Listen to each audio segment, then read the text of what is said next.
Programang ito ay hatid sa inyo ng Air 21. Sagot ko, padala mo.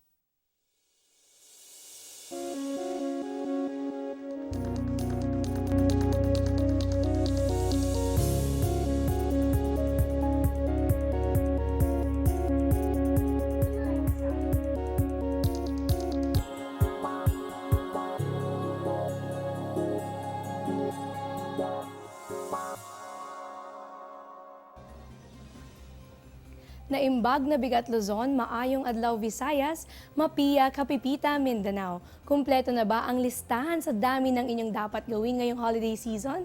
Para kay mommy o daddy na naka-leave na from office work, spend more time sa inyong mga anak dahil this season is reason to unite to make good memories together. Para naman kay ate o kuya na hindi pa nakakabili ng panregalo para sa inaanak, naku, i-secure na yan sa inyong budget bago pa tuluyang maubos ang inyong Christmas bonuses. Sa lahat na nakaplano para mag-grocery for Noche Buena, alam niyo na ba ang update sa lagay ng ating panahon? Dapat lagi tayong nakahanda kaya tutok lamang dahil live mula sa Pag-asa Weather and Flood Forecasting Center, ito ang Panahon TV na mula Lunes hanggang Linggo, unang maghahatid sa inyo ng pinakabagong ulat panahon. Sabay din kaming mapapanood via online streaming sa www.ptv.ph at pwede na ring balikan ang aming mga ulat. Bisitahin lang ang YouTube account ng Panahon TV. Ako po si Ines Santayas, ang inyong makakasama ngayong Wednesday morning, December 21, 2016. Sa lahat ng kasabay naming gumising ng maaga para magsimbang gabi, asahang masisilayan ang ganda ng pagsikat ni Haring Araw. Ito ay sa ganap na 6:16 ng umaga, habang ito naman ay inaasahang lulubog ganap na 5:32 ng hapon. At bago sumapit itong Kapaskuhan, mayroon po tayong binabantayan na isang sama ng panahon sa labas ng Philippine Area of Responsibility. Para sa detalye nito, makakapanayam natin ngayon ang isa sa mga weather forecaster ng Pag-asa. Magandang umaga po, Mr. Meno Mendoza. Ano na po ba ang detalye dito sa low pressure area sa labas ng ating bansa?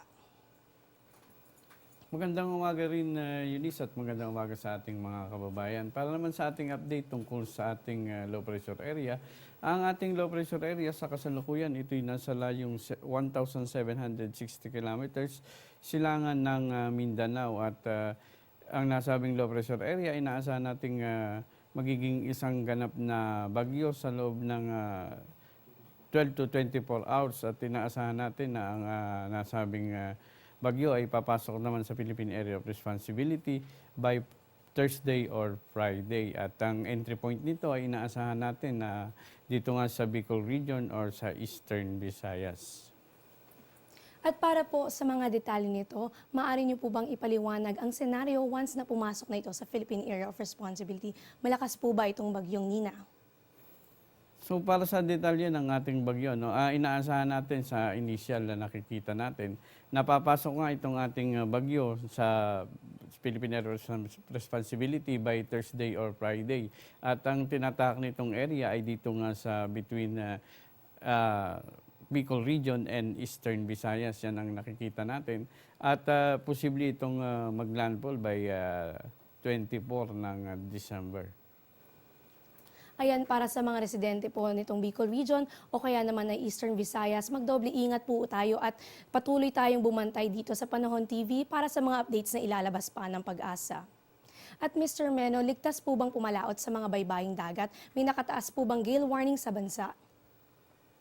Sa kasalukuyan, wala na tayong nakataas na gale warning sa anong panig ng basa kaya tigtas silang makakapalaot. Pero dinidiscourage natin yung ating mga mangisda na lingguhan kung pumalaot. Sana kung pumalaot kayo ngayon sa mga araw na to, yung daily lang, yung balikan lang kasi meron tayong binabantayan na bagyong papasok sa Philippine area upang maiwasan natin yung mga sakuna na posibleng mangyari sa kanila.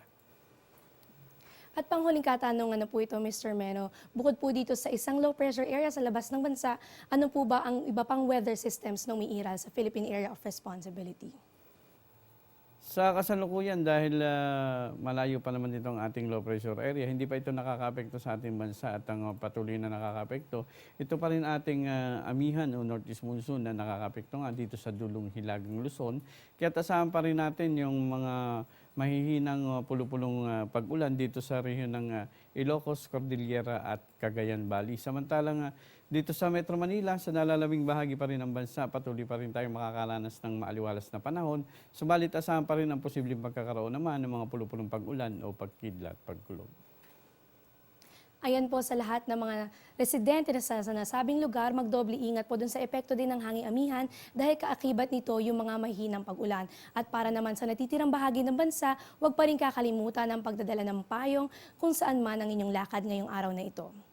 Muli po nakapanayam natin ngayon ang isa sa mga Pag-asa weather forecaster, Mr. Meno Mendoza. Maraming salamat po sa inyong ibinahaging impormasyon sa amin ngayong araw na ito.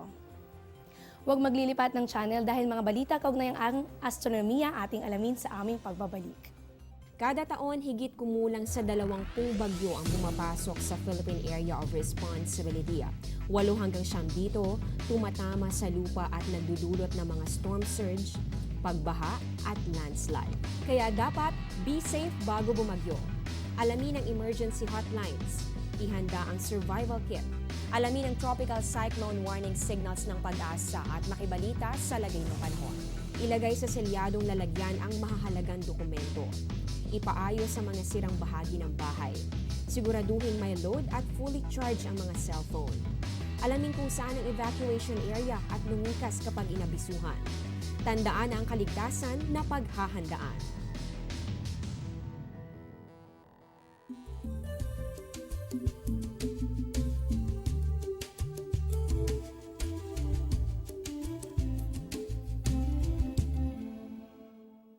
Get timely and reliable Philippine weather information anytime, anywhere through the Panahon TV mobile app, a multifunctional mobile app that brings you weather updates sourced directly from Pag-asa. The app provides a complete 3-day weather forecast at your location. It also allows you to ask or share the weather to the community. It has auto alerts for thunderstorm advisory, rainfall warning, and storm signals over your area. Download for free today, available at Google Play Store and iOS.